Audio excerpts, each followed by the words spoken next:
Hello, everyone. Thank you for joining us. Today, we're going to have the opportunity to hear from a number of states about what's possible in regards to moving toward prevention.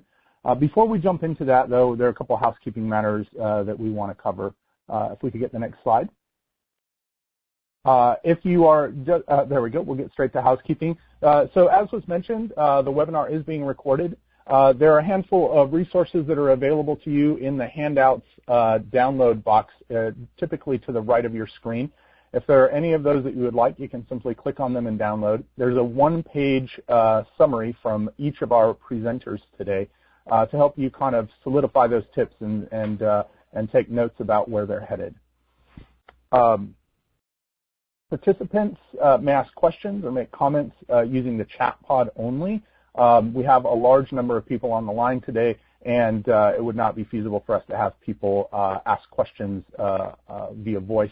So we ask that you just type those in. It also gives us the opportunity to collect up those questions and then respond back in such a way that everyone will be able to see what the questions and answers are as well.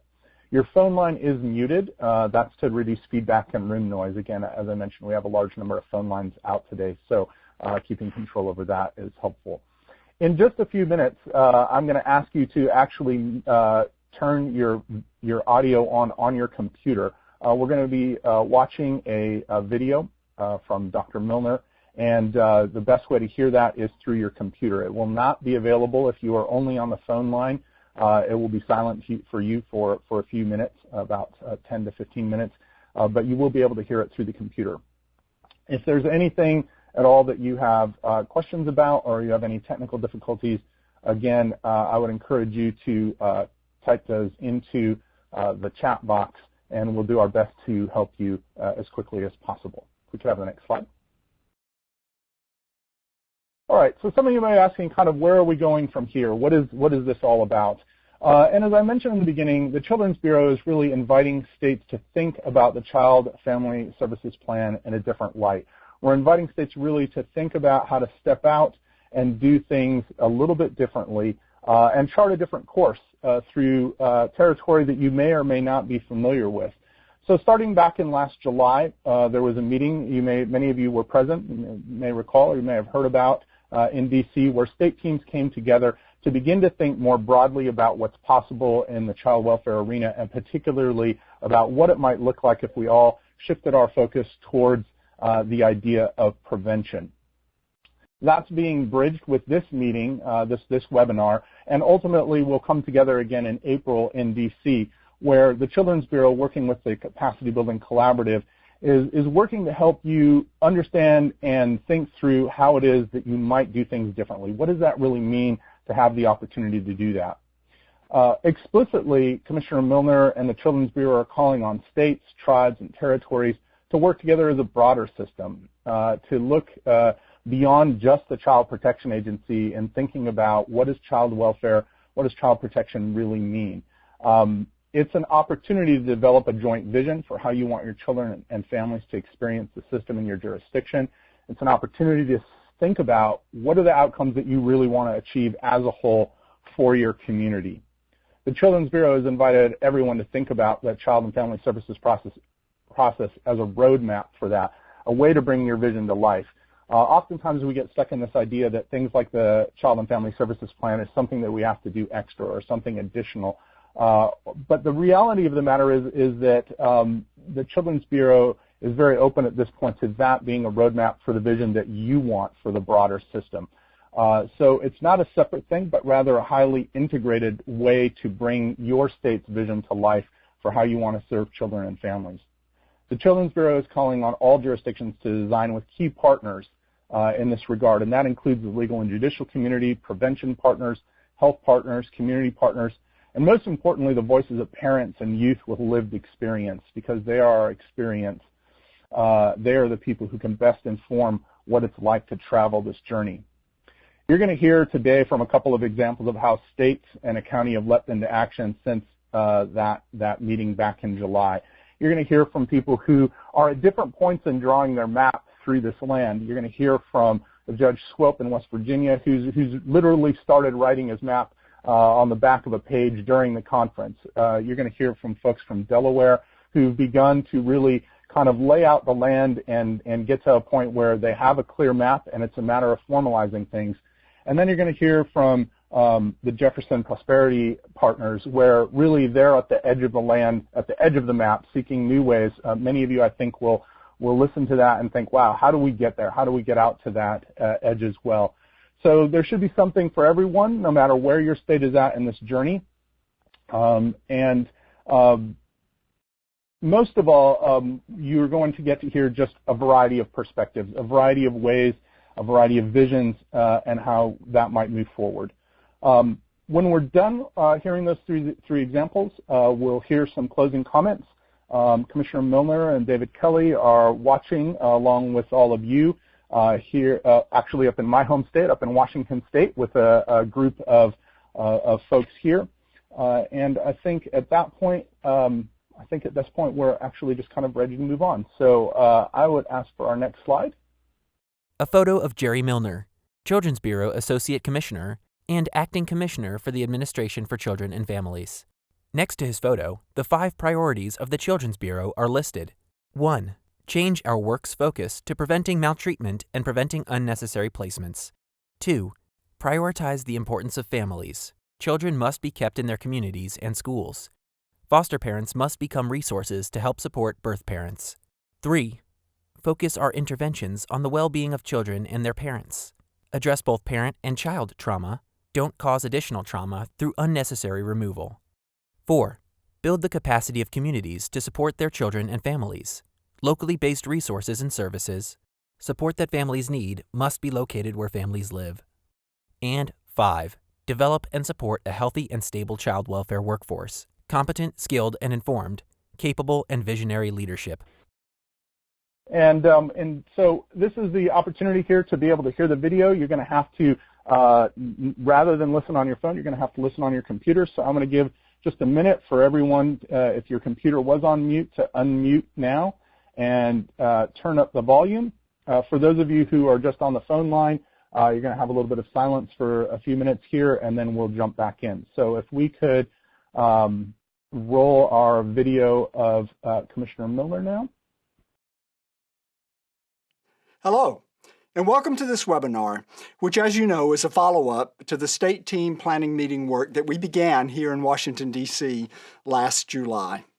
Over the past approximately year and a half, you've heard a lot of talk from the Children's Bureau about the need to reorient, reimagine our child welfare system to one that focuses much more squarely on building and strengthening the protective capacities of parents to care for their children in safe and healthy ways. You've heard us talk an awful lot about the need to focus much more squarely on the prevention of child abuse and neglect before it occurs. Well, I think that most of us would agree that this is a noble and worthy goal for our child welfare system. I think that we still struggle in many ways with conceptualizing what that kind of a child welfare system would actually look like on the ground in our day-to-day work. It's not unusual for state and local child welfare leaders to say things to me to the effect of, how do you expect me to do all that we're doing already with the increased demands on our child welfare system and do prevention on top of that? My response to that is very simple. I don't expect you to do prevention on top of what you're already doing. I expect us to find a way to do prevention instead of much of the work that we already do, recognizing that there will always be a need for foster care, for child protection services, but also recognizing that with effective prevention programs in our child welfare system, we have an excellent opportunity to reduce many of the crises that keep us busy in our day-to-day work so often. I'd like to share with you, if you would, an example of a program that I recently was able to visit that I think is an example of what primary prevention can look like in our child welfare system. I recently made a trip down to South Carolina And I found myself in a small conference room of a community-based prevention and family support services center that was largely funded, is largely funded by the state's Children's Trust Fund. I'd like for you to imagine with me for a minute some of the faces of the people who were in that room with me, particularly 5 young mothers in their late teens, early 20s, I would guess, and a grandmother. Each of them struggling with their own individual challenges and difficulties, but united by one challenge, the challenge of raising babies virtually on their own. They were separated by geography from important family supports and extended family that otherwise might have been able to help them with their child care responsibilities. The young mothers were struggling to continue their education in the face of raising an infant. And they admitted to not being prepared for the challenges of raising an infant when they first found out that they were pregnant. 5 of the 6 mothers in the room were raising infants that the research tells us are the most vulnerable to child abuse and neglect in our country, the most vulnerable to death by child abuse and neglect. Add to that tremendous risk factor, other factors present in the lives of these mothers and these children: social isolation, the youth and inexperience of the mothers, lack of knowledge about child rearing and child development. We know that many of these risk factors can lead to very detrimental consequences for children. Yet, in spite of those risk factors, not one of the mothers or their children had any formal contact with the Child Welfare Agency. Which begs the question, why? With all those risk factors present, why would they not be involved with child protection? The answer to me was really quite simple. Because each of them was connected from the time they brought their infants home from the hospital and before there was time for anything bad to happen to those beautiful, thriving babies. They were connected to one of at least 3 home visiting programs that are operated by this community-based family support services. They had access to medical care for themselves and for their babies. But most importantly, they had someone to turn to in times of need.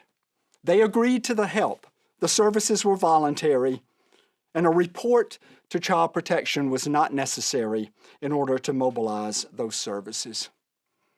Instead of being able to sit there in that conference room and have a beautiful, responsive, inquisitive little girl whose name was Lindsay, by the way, wrap her fingers around my finger and smile at me so easily and so freely, the way we want to see babies smile when they're thriving and healthy. Instead of being able to watch their mothers smile back at them, to love on them, to give them nurture and support, I could just as easily have been in that conference room or another conference room with overwhelmed, traumatized mothers and non-responsive infants who were not having their needs met. The latter has been my more typical experience in the child welfare system. We could easily have been in a room with parents who were deeply wounded over their experiences in child welfare. I've met with those parents all across the country, in your states. I've sat in rooms and I've listened and watched them break down in tears, talking about the heartache that they've experienced over not being able to care for their children and to parent them in safe ways. I've heard them talk about the devastation, the incredible loss that they've experienced in child welfare. I've heard them talk about the services that might have been helpful to them had they been offered and had they been available, instead of the stories I heard in South Carolina about the effectiveness of the services that were offered to them even before they asked for them. In South Carolina, every one of the women in that room said that the difference for them in having their experience, as opposed to the more common experience that I'm accustomed to, was the fact that they were connected, that they had that source of support that they could draw on in times of need. I believe that we could help young, unprepared mothers to have that same experience most of the time. Yet our typical response is not to do that, but to wait. We wait until a report comes in to the hotline. We wait until a child has been abused or neglected. We wait until a child is at imminent risk of entering foster care.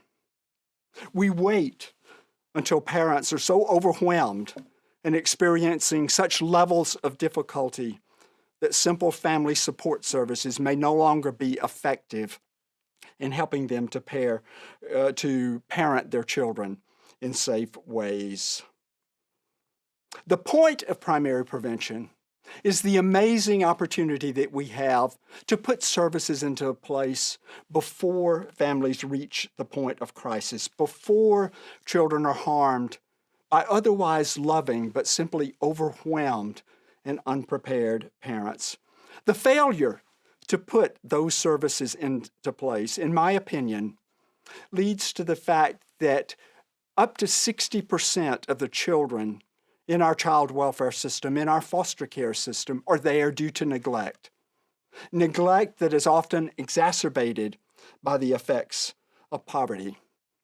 Yet we continue to allow that to occur over and over and over again. Can any of us believe that that's an acceptable way to have child welfare in our country? That it is just, that it is even moral? I hope that by now, and I trust that we can agree that it's not. Yet it is what we do, and we pay for it with the price of trauma that repeats itself over and over again, over generations and over lifetimes. Over the past nearly 2 years now, I've traveled from coast to coast multiple times looking at the programs that are making a difference in the lives of children and families.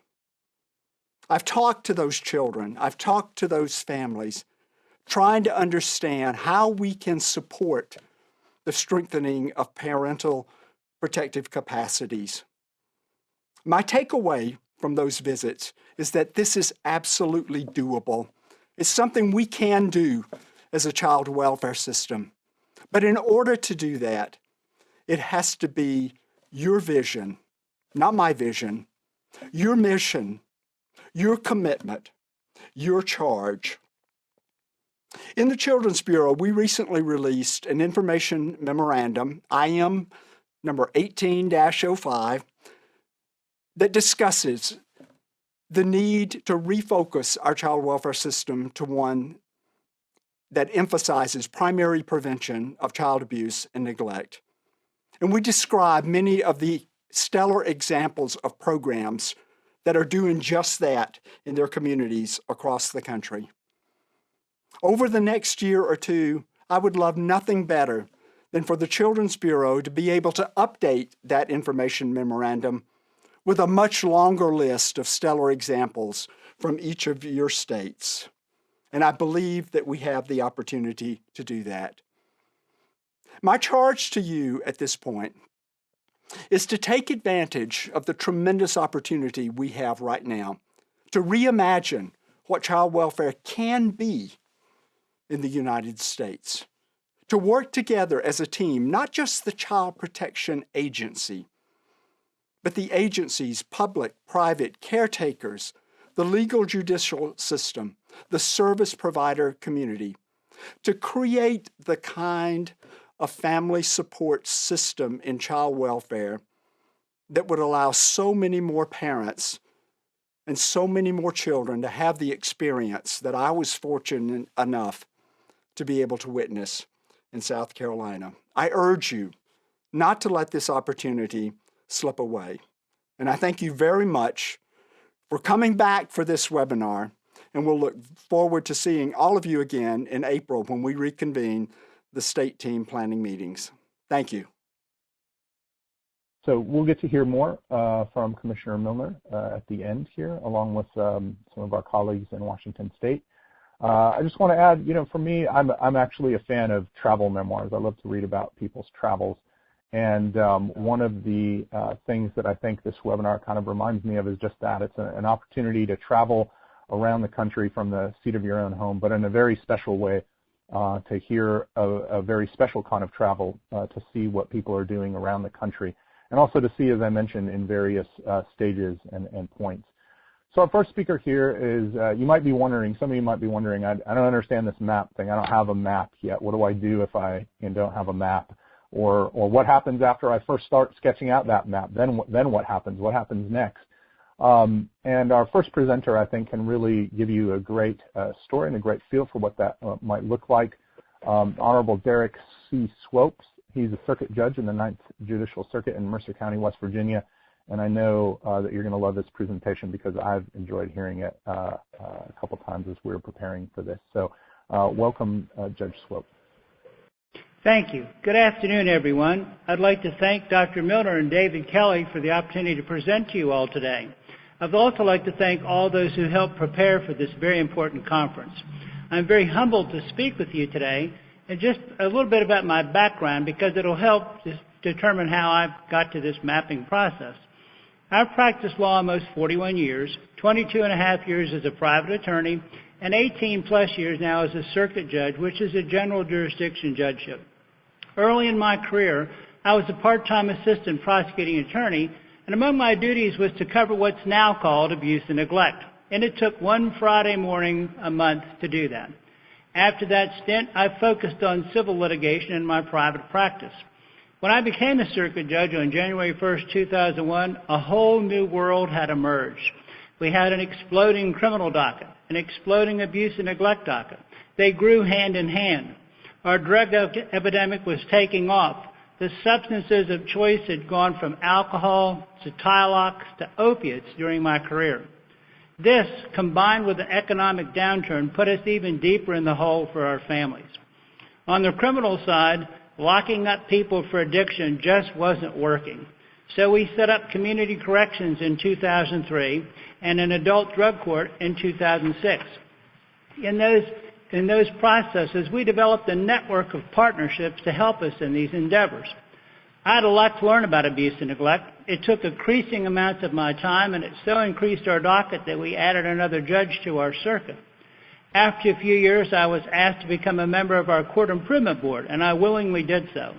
My subcommittee has worked on rule and statutory changes, uniform case plans, data collection and standardized orders, among many things. I also served as a CFSR reviewer in 2008. In early 2017, I was honored to be named CIP chairman by the West Virginia Supreme Court of Appeals, and I attended the first summer state planning meeting in Washington that summer. In early 2018, the world, as we know, changed with the passage of Family First. And I went to the July 2018 conference in Washington and heard about Family First in depth for the first time. In 41 years, I've seen the wheel reinvented many times, and it still appears in the end to work the same way. So as I heard the presentations at the beginning, I was wondering if it would be more of the same. As usually happens when the charts go up, West Virginia is always near the top in the number of children in foster care. This time would be no different. We have struggled with how to break this cycle during my entire career. Now comes the climax to the story. I was born in Baltimore, Maryland, and raised in Howard County, Maryland, which is a neighbor to one of the first presenters that I heard, Montgomery County, Maryland. When I heard that presentation, because it was a county I was familiar with, it truly sparked my attention. I was sitting up near the front of the conference, and so not only did I listen to the presentations, but I watched the passion of the people who made them and realized that they were truly committed to what they were talking about. As I listened to them, I was amazed at what they'd done as a county, which now had limited resources, and building a truly prevention-built system that works, rather a true prevention system that works. I listened then as folks from Brooklyn, New York, and Colorado gave their presentation. During this time, it's no exaggeration to say that the scales fell from my eyes. These folks had reached out into communities and built coalitions of skilled people from multiple diverse professions and backgrounds to create systems that work. It dawned on me that this is how we built our drug court system, from the ground up with local resources. I literally flipped over my agenda, and as the speakers presented, I resource mapped all the partners who helped us with our drug court. We now have a truancy diversion program and have added more partners. If you can put up the slide, well, I'll show you the evidence. We have a program, there it is. There's my agenda. You can see I went through everything. And on the right, I flipped it over and scribbled down everybody I could think of that had helped us in these other endeavors and how they could come to help us in this process. We've also added, there's a new program here, it's been several years, Safe at Home, which exists to serve families holistically in the home. Before I left, I don't know if you remember this, but I went to Dr. Milner and shook his hand because he was at the next table, and I told him that I had a plan in mind and I would be back with him. As a child, I grew up watching the great Universal horror movies of the 30s and 40s. And as I pitched my idea to different people, I used the example of the Frankenstein monster, and I think we have another slide for that. A photo of Dr. Frankenstein's monster. Like Dr. Frankenstein, I would piece together the parts that we needed to build a prevention network. But unfortunately, Dr. Frankenstein was cursed because he used the wrong brain. I would use a different brain this time as we put the pieces together to build a true prevention service that would work for our families and children. All the names on the list, with others yet to be thought of, would help us build this program. And like Dr. Frankenstein used electricity, I would use the spark of Family First to give it, our program, the spark of life. As soon as I got back, we started working. I learned that there was a Department of Health and Human Resources community service manager in the Eastern Panhandle of West Virginia who had been basically doing the same thing for years. So, doing the programs that Maryland, New York, and Colorado are doing. So I reached out to her. She joined us at our initial team meeting in August, and we began to arrange how we could work together to set up our prevention model. I went to the NAC conference in Texas in August and learned additional things that were truly helpful. I set up my initial stakeholders meeting in mid-November and had almost 50 representatives from various agencies, partners, as well as political officials. Although I liked my Frankenstein example, I used a different symbol of my past experience to explain what we needed to do. I spent 30 years in the United States Army, most of it in the West Virginia Army National Guard, and I was a tanker. So I started my presentation with a picture of a Sherman tank. What does a Sherman tank have to do with child welfare? What it has to do is this. When the United States entered World War II, there was a gap in the production of armored vehicles, and there needed to be a process by which tanks could be built quickly. So one industry took a Sherman tank, disassembled it down to every minute component part, laid it out on the factory floor. Then it invited representatives from various companies, large and small, mom and pop businesses, who inspected each piece of the tank to figure out what their company or individual could build to build the collective tank. And in a short period of time, every piece was accounted for, and the tank production began in great numbers.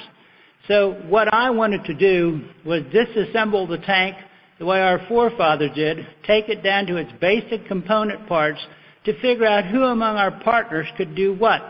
We met again in a few weeks. Then several of us had the pleasure of attending a one-day Family First meeting in Charleston, supported by the Casey Foundation and the Children's Bureau. I met Dr. Milner again there and told him that we were working away and received his heartfelt encouragement.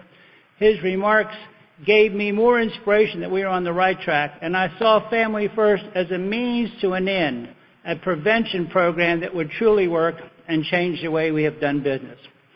We recently had a video conference with our Eastern Panhandle partners who presented their programs.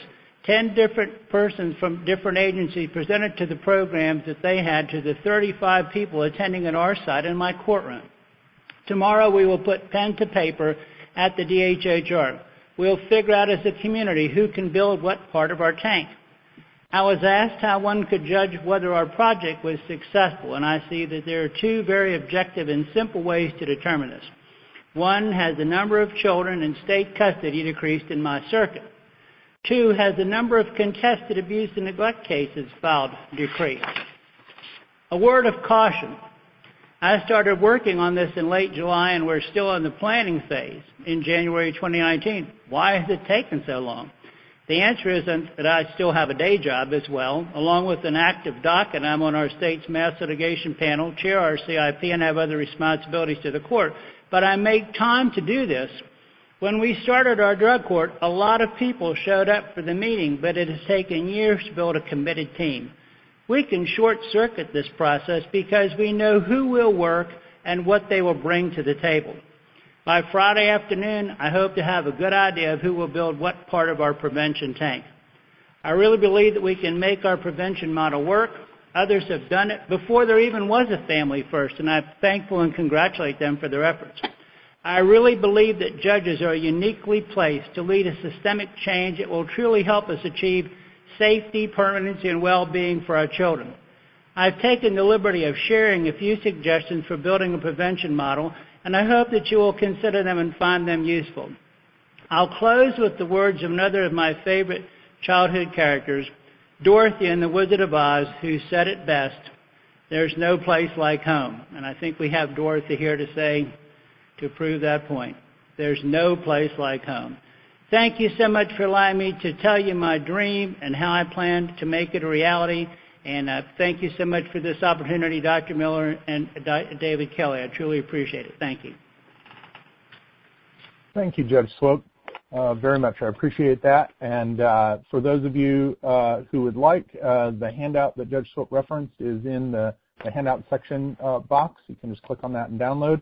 Also, if you have questions, you can feel free to type those in the chat, and we'll do our best we can to get back to you on whatever questions you may have. And that includes if you have questions directly for Judge Swope. If you can't answer them in the chat today, we'll make sure that we get them to him directly so that he can connect with you. If we could have the next slide, please.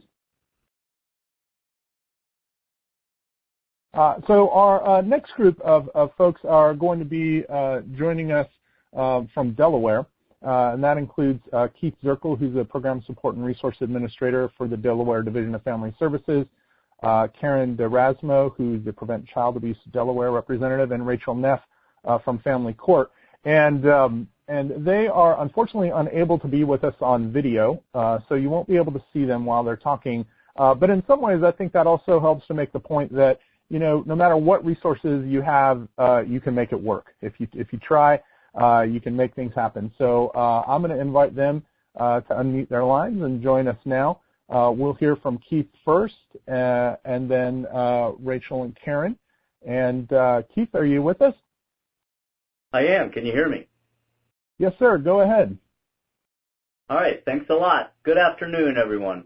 So the Delaware team is going to talk about our past, current, and future collaborative planning efforts, and we're going to share this presentation as a team as well. So I have an opening question for you. So in your state, what would it look like if you believed, one, that given the right resources, families can make sound decisions about their children's welfare, and two, kids should grow up with their families? So based on those two principles, Delaware is looking to use the Child and Family Service Plan for the next 5 years as a launch pad to make some changes in our emerging child welfare system. So let me go back a few years and tell you a little history. Beginning with an Annie E. Casey Foundation engagement, Family Services launched 17 initiatives in 2012 to basically strengthen family engagement practices using evidence-based tools. Realizing the Child Welfare Agency can't do the work alone, Delaware does believe that child welfare belongs to a fairly wide range of service providers both in the public and the private sectors. We believe that strategic planning follows the same path. So I want you to note the penny's motto. The motto on the back of a penny, and I'm a fairly old guy, and I'm just learning this like yesterday. So the motto on the back of the penny is e pluribus unum, out of many, one. And here's the point. Delaware has a long history of collaboration, especially for targeted initiatives, but we have lacked a broad, multidisciplinary, comprehensive strategic plan that really covered front-end prevention all the way through post-permanency exits from foster care. So the vision we have right now has evolved over the past 5 years or so from the Annie E. Casey Foundation engagement. The system has shifted in those years from thinking child safety for at-risk children is best assured through two basic pathways, either agency supervision or foster care removals. Since then, we've come to accept that there are other paths, that there are alternatives that are less intrusive, and we have an expanding use of differential response now that's been going on for about 4 years. Last summer at the initial planning meeting in D.C., Delaware's 3 grantees, the community-based child abuse prevention, court improvement programs, and the Child Welfare Agency, agreed to meet and try to better coordinate the 3 federal plans that we have. So while the 3 plans cover prevention through adoption services, we really lack the coordination of a single strategic plan. Prior child and family service plans were basically structured around federal funding streams and the outcomes and systems that states are held accountable through the Child and Family Services reviews. The 3 leads for the grants formed a Child and Family Services Plan Steering Committee in the fall, and that steering committee included children's mental health, prevention, early intervention representatives, community service agencies, and of course child welfare agencies representatives as well. We began monthly meetings in December, and an early activity was to form 3 work groups to organize the data gathering and assessment phase of our strategic planning. So the 3 work groups were to gather system data reports and statistics, develop and conduct stakeholder surveys, and conduct statewide focus groups with a variety of stakeholders. So we look forward to developing a living plan with annual updates and revisions. Organizing around the Child and Family Services Plan is a natural fit for Delaware to bring about changes. So I'm going to turn it over to Rachel to talk about what's happening now. Okay, great. Thank you, Keith. So I think what I'm tasked with doing is talking a little bit about what we're doing now in Delaware in light of the meeting in July. And I think I don't want to go back too far in the past, but one of the things I want to say is that I think the work that we're doing in Delaware has been informed by individuals who are directly impacted by our child welfare system. So I think that when we come together in work groups or committees to talk about taking on or addressing issues or trying to find some solutions to problems, that it's important that we've gone through kind of an assessment process, and that assessment process has been informed by talking to our foster parents who are involved in our dependency and neglect work, talking with parents who have their children placed in foster care, talking with youth who are currently placed in foster care and who once experienced foster care. So I think that that's been something that the CIP has done over the last couple of years, and it's informed our work. And we've also done it from the practitioner side through our quality hearing surveys in terms of talking with parent attorneys, talking with our deputy attorney generals, talking with our judges and our state agency workers to make sure that we're getting feedback about how our process in the courtroom is working. So I just wanted to say that, and I hope that, and in my brief comments right now, one of the themes that will emerge is that we've been willing over the last couple of years to really, I think when we come together with the state agency and other stakeholders and the court to engage in problem recognition or looking at issues, and then also participating in problem solving. And I think those are two different types of things. So the forum, though, that we've been afforded to kind of address these issues since Delaware went through the CFSR, and we were charged with creating our performance improvement plan in 2016. We really had to get moving in 2017 on putting this kind of our performance improvement plan, the PIP, into action. And so the court obviously partnered in the permanency work group, and we co-chaired this along with a representative from our state agency. And our work group really had to, like any work group first coming together, had to kind of fumble through what is it that we're going to address in this work group for the next few years. And, some of our first agenda items, it's like who needs to be in the discussion, what are these topics that we're going to address.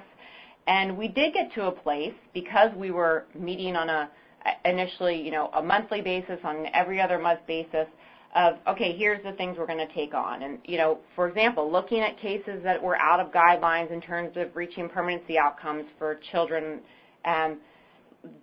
looking at our data as it related to some of our TPR filings and some of our family engagement work, looking at how we were approaching and utilizing concurrent planning in our cases. Our work group had to take on specific issues and then, as a team, come back and say, okay, where are we at with these certain areas? And so I really think that, and I'm so thankful that I have a great partner at the state agency, Robin Poor, who's worked on this with me. And, we've had to be accountable to our work group that comes together, as well as, obviously, accountability to the Children's Bureau and coming in and sharing, where we started and kind of where we've been as these several years have moved on. So that was the forum that kind of allowed us to take on some projects. And even though our PIP ends in the spring of 2019, there's still things that, since we've worked hard to put in place, we're going to continue to see through as time goes on. Since July, though, I would say there were 4 kind of significant takeaways. Since we were sitting there with our CB CAP lead and leadership from the state agency and judges and the CIP, we had to take away from one of the presenters there that really asked us to look at some of our short stays in foster care. So for Delaware, I think some folks thought, well, we probably don't have many children who are coming in and staying for 30 or 60 days and leaving. And so what we did when we walked away from that meeting was we actually did a run of, the children in our state who are impacted by a short stay in foster care, and thinking through, well, first of all, getting the data, looking at it, going back, talking with the state agency around it, trying to understand what were some of the reasons that led to these placements. Are there things we can think through? And I can say that when we reconvene in April, and actually sooner than that, that's something that we have a small group in our state looking at. Another one, we just had a meeting recently that was convened by Family Court. We had leadership from our state agency and judicial officer involved, talking about how do we prevent children who are active in the in delinquency proceedings, preventing them from coming into custody. That was another area that we thought needed some strategic focus. It was something that our state looked at about 6 or 7 years ago, and it was important to revisit it, so we did that. We've continued, we've re-engaged in a partnership with Casey Family Programs to really look at some of our long-term stayers in foster care, and again, challenging ourselves to say, well, if there is a child who is experiencing 3 years or 4 years, that is a long time, and what's leading to that, and what can we be doing? Are there things on the front end family engagement side that we could be looking at differently? And finally, just going back to my initial or opening comment about being informed by individuals impacted by our system, when we had done questionnaires and surveys with parents, and we got the feedback, like I'm sure many other jurisdictions receive, that there's not always a clear understanding of the process, and they're not sure what steps are taking next, and there can be that confusion. One of the things that we decided to do in Delaware was ensure that we were doing some additional training with parent attorneys, as well as looking at how could we perhaps conduct a pilot project around providing parents more front-end support and services as soon as they become active with us. And from a small pilot project that we just recently discussed, we did find that earlier support did have an impact on, number one, just them showing up to their hearings, on receiving more frequent visitation with their children earlier, completing elements of their case plans.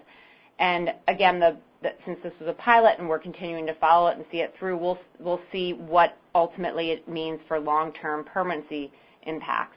But I think engaging in a pilot program or trying something new and bringing it back and talking about it with our CIP steering committee was an important thing to do, and actually in talking it through, and we just had a meeting the other week, we said, what do we do with this information? Like, what does this mean for our system? What can we learn from it? And our state agency director had said, Rachel, I wonder if this is something that we think moving forward, how the Family First Act can help us in this front-end prevention piece with parents. And maybe we do need to think about, a variety of activities that we could be doing, and in light of some of the opportunities that are available to us, even before perhaps parents get into a place where their child is experiencing foster care.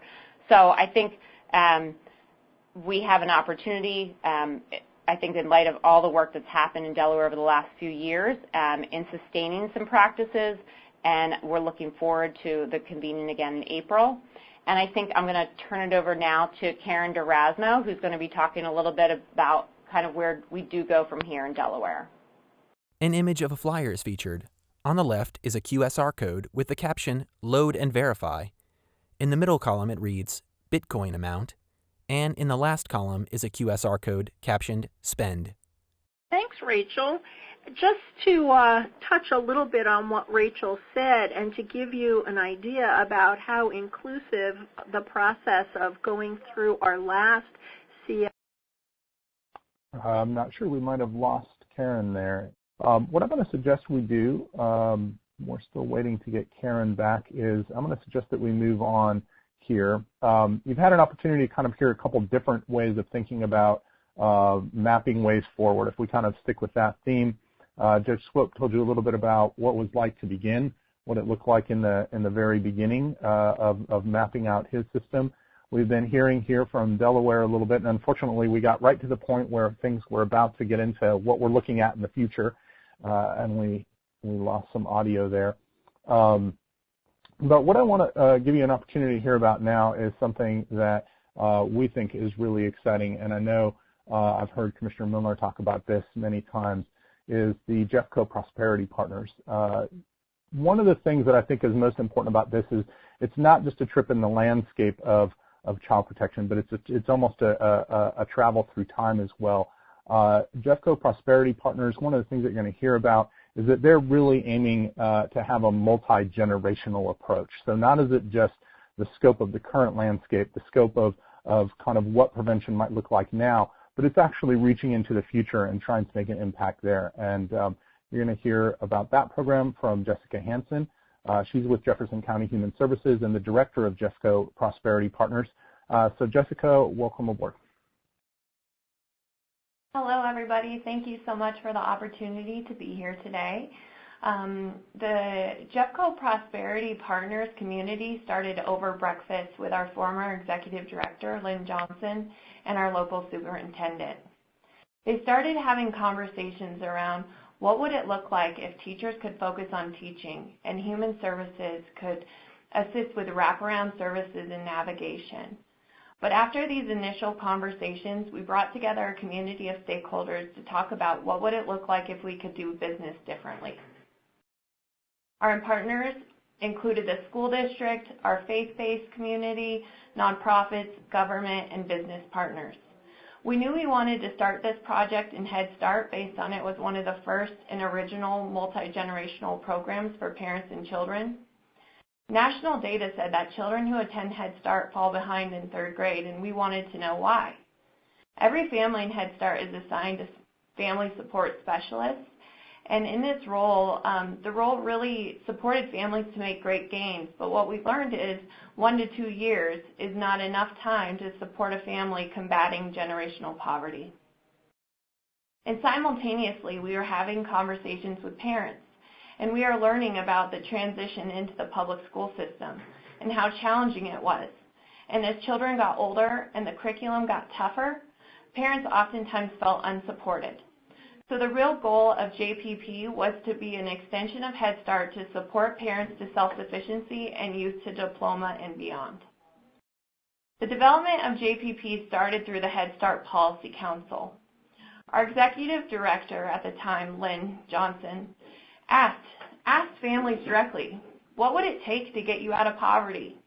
Our role was to listen, and what we found was the things we believed would help people get out of poverty oftentimes was not the case.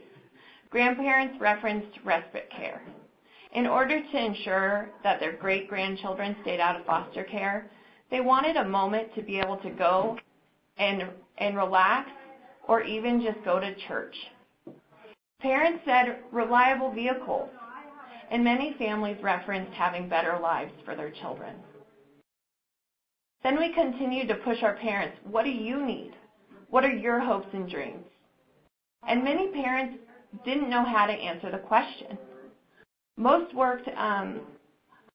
families shared with us that many workers focused on their child's well-being, and parents had rarely taken the time to even consider or think about their own hopes and dreams. But after these initial conversations, we asked a few brave parents to see if they were willing to walk alongside us as we created a program that was going to support families on their journey towards self-sufficiency. JPP has a family advisory council to assist with the development of the project. We do not do anything without our families. We do with, not for. This means that our families in the project also sit on our hiring committee for the staff. We ask families, do you like this person? Many will say yes, and then we say, do you want this person to be your coach? And sometimes they say no. And this part's important because it's a key in deciding who will join our team. We have coaches, not case managers. This is because families have said, I have enough case managers, but I would like to have a life coach. Wealthy people have life coaches. JPP uses a multi-generational holistic approach. We have individuals in our program ages 0 to 74. We have 5 core components to our multi-generational approach. These include education, employment, health and wellness, economic stability, and social capital. I'm going to take a minute and just go through each of these and provide some examples. As you can imagine, all 5 of these areas are very much linked together, but it's helpful for us to be able to section them out, because when we're looking at a holistic person and a healthy and a thriving person, we feel like these areas are all critical. Education is a core piece of our program. Like I said earlier, we are looking at transitioning families out of generational poverty. This is a longitudinal program. As families opt into our program at the Head Start level, we are already talking about the importance of school attendance for their children. We need our children to be in school so they can learn. Quality education plus opportunity equals success defined by the individuals we serve, and we are seeing that over and over again. Many of our families have identified that continuing education and going back to school is a priority and a hope and a dream.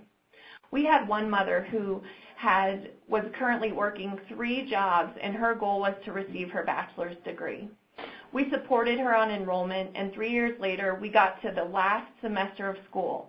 It was a degree in human services, which meant she needed to have an internship, which meant she had to take off work to be able to do her volunteer hours. As you all know, that a single mother cannot afford to do this, and so through partnership within our community, we were able to bring together her university, her employer, our workforce center to create a plan so she could continue her job as well as receive her hours, get the support she needed so that she could graduate. Once we figured out that barrier, we learned that she had to pass a math class. And this parent said, I cannot pass this math class, and we said, what do you need?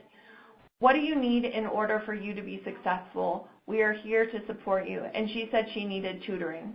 But when you work 3 jobs, it's really hard to fit that. So we scheduled a tutor to come to her house in the evenings. And so after a few weeks, we said, how's it going? She said, I'm still not passing.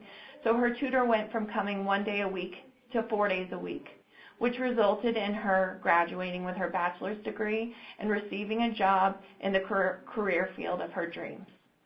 A photo of a woman in a blue graduation cap. Pictured below is a boy wearing a blue graduation cap. The slide reads, quality education plus opportunity equals success. This couldn't have happened without the partnership in our community and us listening to our parents. We also focus on employment. And when we talk about employment in our program, we're looking at career exploration and career pathways. We don't want our parents surviving on minimum wage jobs.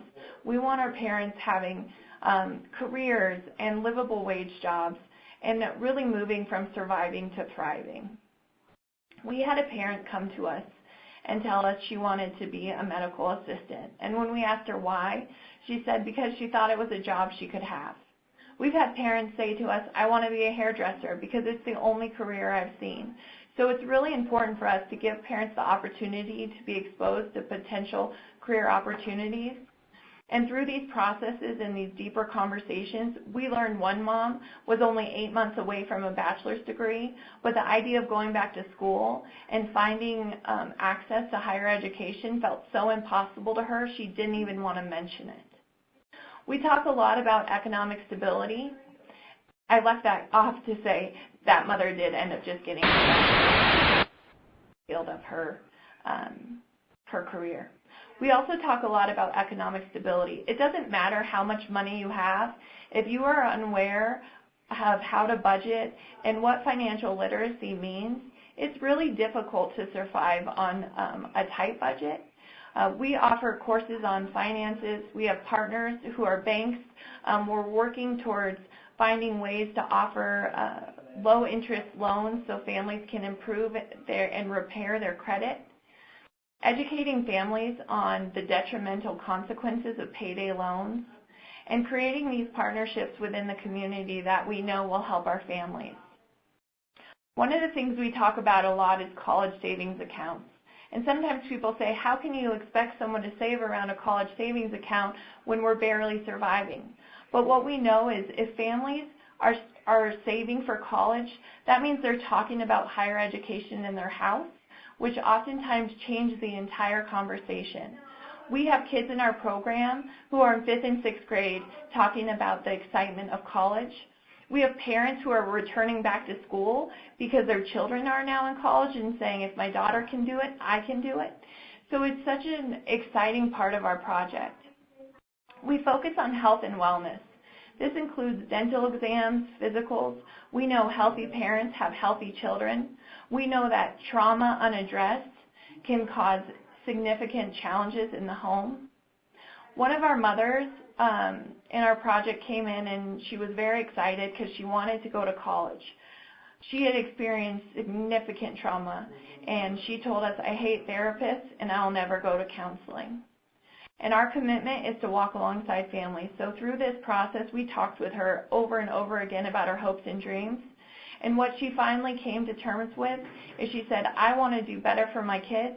I want my kids to have a safe and healthy life, and I want to go back to school. But I know that until I address my mental health concerns, I'm not going to be able to reach my goals.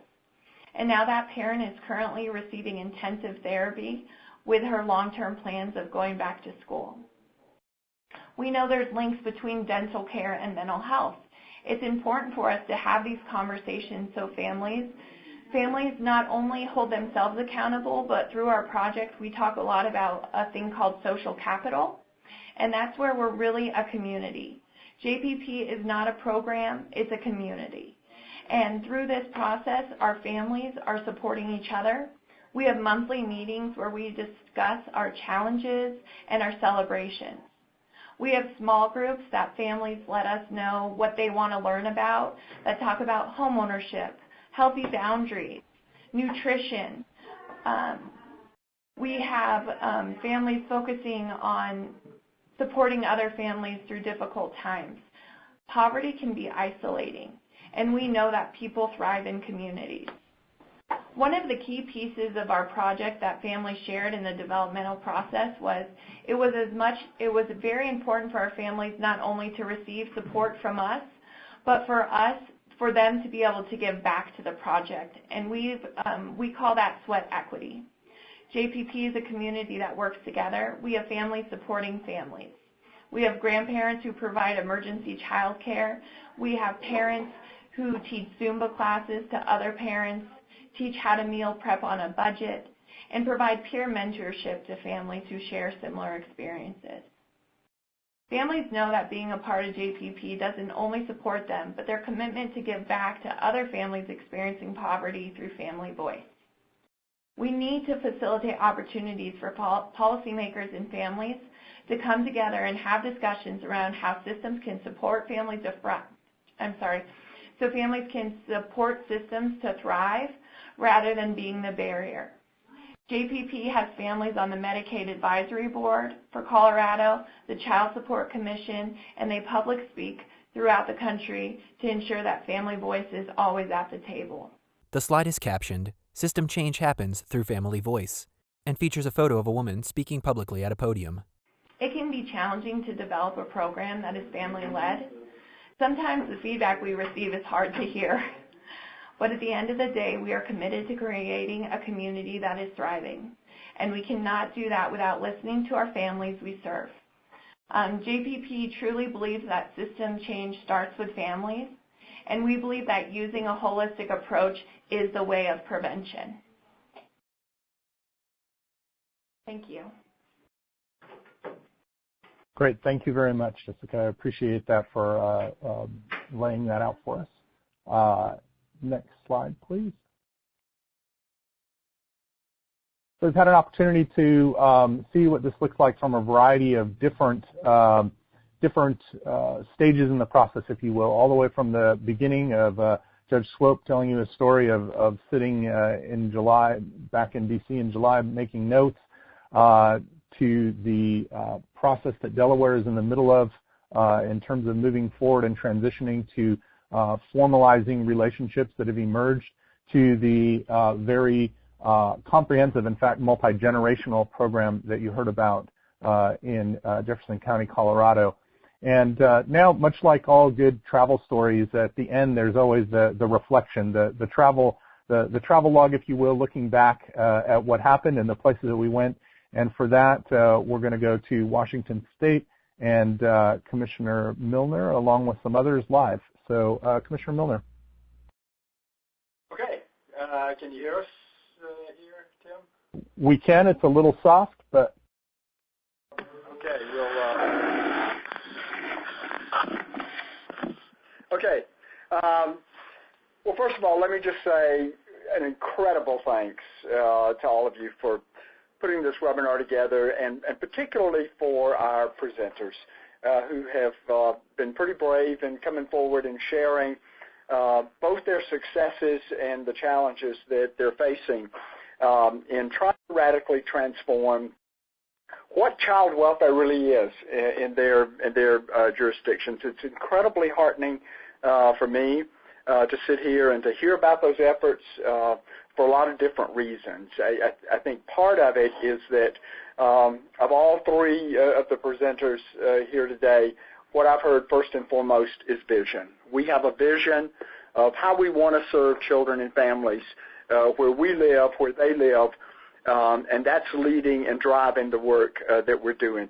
Another reason I feel incredibly encouraged and heartened is because we aren't just talking about a child welfare agency up there trying to get other people to come and play with us nicely in the sandbox. We're talking about joint efforts, a jointly owned vision, a jointly owned set of expectations that we can, as a community of child welfare, wherever we are, share and begin to make that our reality as we go forward.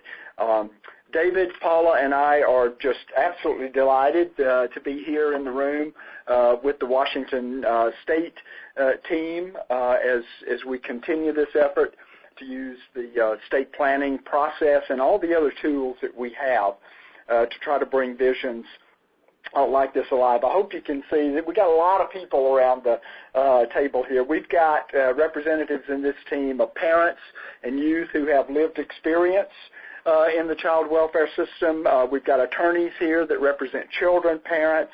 We've got judges, at least one judge. I see we may have more than that. The CASA is represented here, the Court Improvement Program, service providers, and by the way, we have the leadership and the staff of the Child Protection Agency here as well. So that's pretty incredible, and I hope those of you in this room right here don't take it for granted that this doesn't happen all over the place. But this has to happen if we're going to really have children and parents out there who experience the child welfare system in a different way. I'm going to speak for Washington State and say this group of people, I have no doubt, has really accepted the invitation, just as Judge Swope has in West Virginia, and Keith and others have in Delaware, and Jessica and the folks in Jeffco out in Colorado. The challenge, the invitation to jointly create a vision and to move forward together to see how we can make that a reality, not just for them and their systems, but again the children and the parents that are part of that system. If we're serious as a system about strengthening families and preventing the trauma that comes from often unnecessary parent-child separation and disrupting those very difficult cycles that we all know about that are intergenerational, prevention has to be our common cause. It can't be just the cause of one of us or one group of us. It has to be something that we believe in and that we believe that we can bring to our work. And we all have an incredible role to play in that. The examples that you've heard about community-based prevention, other tool is one of the big tools. The Family First Act is an incredible tool. It's not the end. It's got to be a part of a bigger vision, but it's an incredible tool.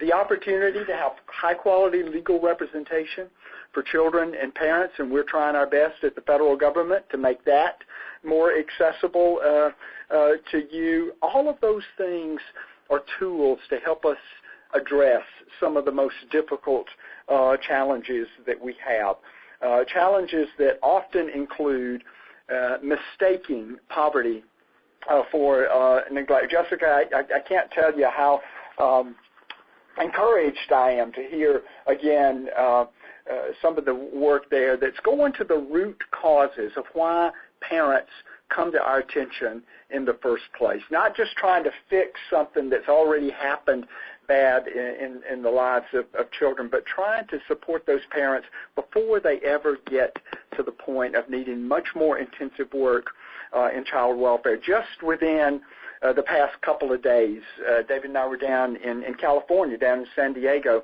and we got to talk to another set of parents going through exactly the same kind of family strengthening, supportive programming there that is addressing their poverty, their need for very concrete things like housing, just in order to keep their families together. And I left there yesterday having spoken with parents who I have no question in my mind are thriving. Jessica talked a lot about thriving.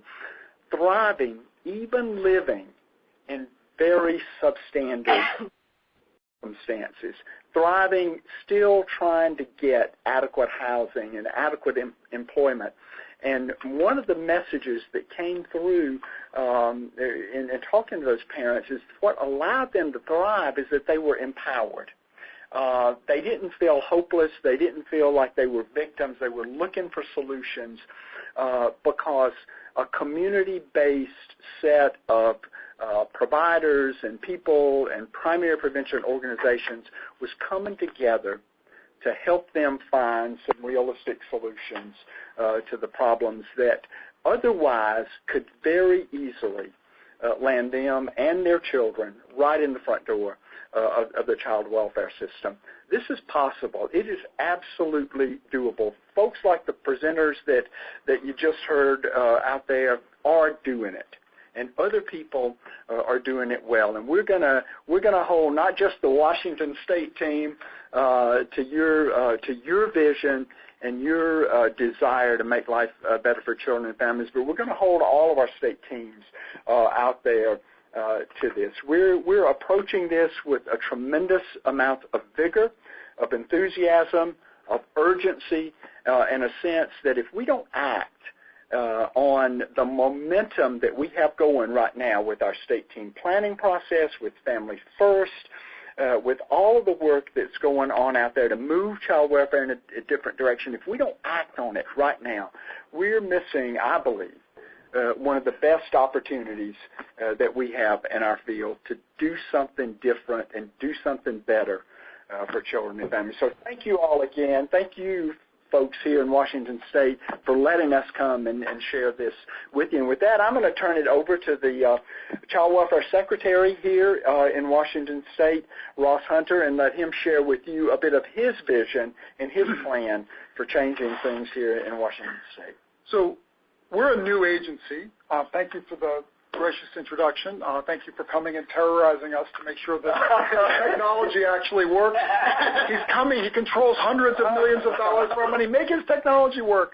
So that seems to have worked, at least from our end, the whole time, thankfully. We're a little bit bigger than just the Child Welfare Agency, and we have an opportunity now to come at this problem, and I've been trying to structure my remarks listening to folks about we have an opportunity to come in from the inside out and the outside in. And a lot of the people here in the room today are our plan moving forward from the inside of the child welfare system out. So we have a 5-year plan. We have a PIP, a program improvement plan. We have a new permanency grant, the coordinating strengthening outcomes grant. I didn't put my reading glasses on. And these are all opportunities inside the child welfare system once families come to our attention to make the system work better. And we're going to do that.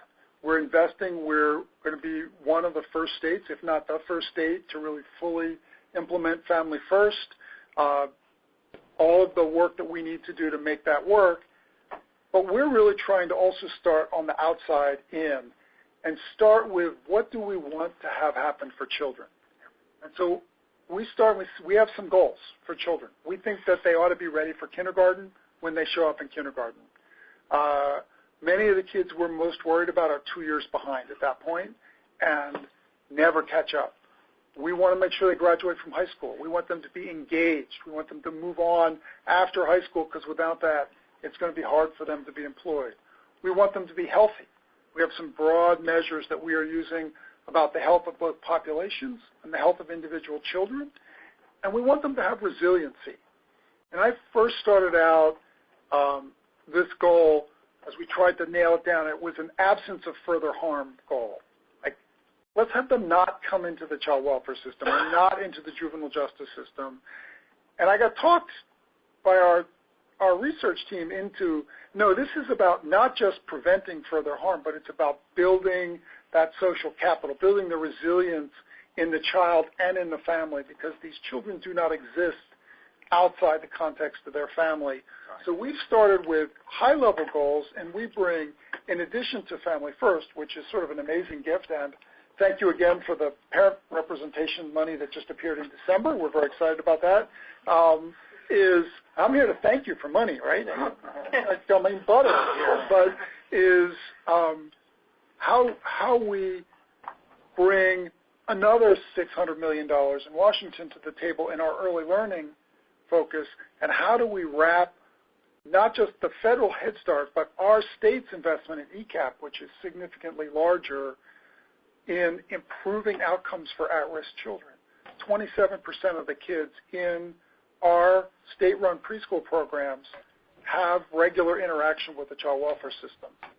And we have got to get upstream. So if all of our partners here, who are the courts, our providers, our public defense system, our child representation system, we all have to work together, but we also have to work together with the bigger systems that wrap around these kids to keep the kid and the family out of the juvenile justice system or the child. I'm happy to see you nod about this, because this is what we got to do to make this work, and I'm excited about the opportunity, but the inside-out opportunity of this planning process and the injection of new resources and new focus from Family First is a great opportunity for us. So thank you, and we're looking forward to working together. Absolutely. Okay, are we pretty much done? Tim, I think we have done our thing here. All right, perfect. Well, thank you to everyone for joining in. If you have last-minute comments or questions, we welcome those in the chat. Just a reminder to everyone, you will be getting, if you registered, you will be getting a follow-up email. It will contain a video link to Commissioner Milner's opening comments, as well as the handouts that we have for you. If you can't wait to see the handouts, you can download them immediately now while the room is still open for the next couple minutes. Thank you again, everyone, for attending, and have a good day.